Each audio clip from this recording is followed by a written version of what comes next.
I released a game called Grapples Galore around 8 months ago on Steam.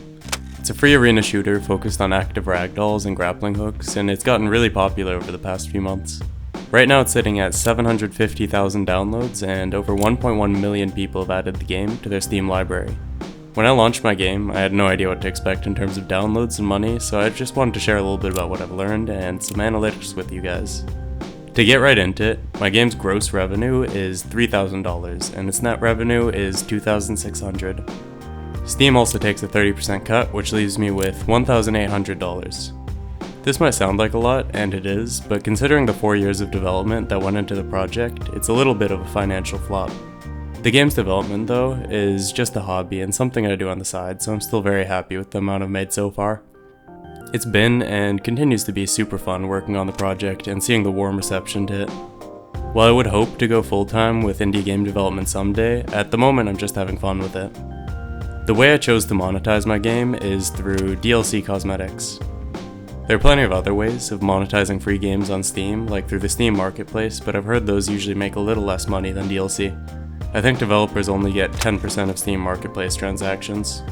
I also have a few gripes with the way Steam Marketplace works and how it encourages gambling though, so I like how transparent and simple DLC is. When I launched my game, I only had one DLC option, and in hindsight it was overpriced at $8. Around this time I was making $100 to $200 a month off this DLC. After a few months though, I added 2 more cosmetics packs and lowered the price of all of them a little bit, to be a bit more reasonable. Now they're between $3 and $4. After these changes, I started to make $300 to $400 a month. It's been really helpful to look at what similar games price DLC at.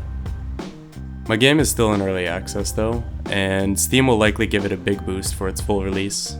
Steam can give games big boosts both when they launch into early access and for full releases. If you're developing a game and planning to release it on Steam, I recommend considering an early access release for this reason. You'll get 2 big pushes instead of just 1. The size of this push is also based off of traffic to your game, its Steam page, and wishlist numbers. If you're in the indie dev sphere, you've definitely heard people talk about wishlists before. It's what Steam uses as a metric for a game's popularity before it releases, and determines how big of a push your game will get on the Steam algorithm. When I first launched my game, it only had around 800 wishlists. With the game's current success, I'm anticipating a much bigger full release, which should lead to a little bit more money too. I don't know exactly what stats Steam takes into account for early access games, but my wishlists are much higher now, and the game already has a bunch of players, so its release will hopefully be pretty successful. Only time will tell though. Even though my game hasn't made quite as much money as it could have as a paid game, it being free is the reason it's as big as it is. The initial reason my game blew up is because it was featured on a Telegram group for free games. I think my game also has some big TikToks highlighting it because it's free. Juego gratis más divertido de Steam para jugar con amigos parte 2. And quite a few big YouTubers have also played it as well, which is always super fun to see.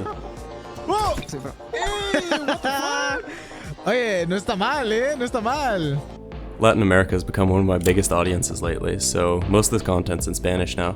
I don't speak Spanish, so I usually have to get my girlfriend to translate for me. The game has roughly 100 to 300 concurrent players throughout the day, and that's awesome and super important for an online multiplayer game. All of this likely couldn't have happened if I made a paid game. Overall, I'm really happy with my game's success, despite not making a ton of money. I hope you learned a little something, and if you're making a game and have any questions about this stuff, just ask me in the comments. If you haven't played my game before, check it out on Steam as well.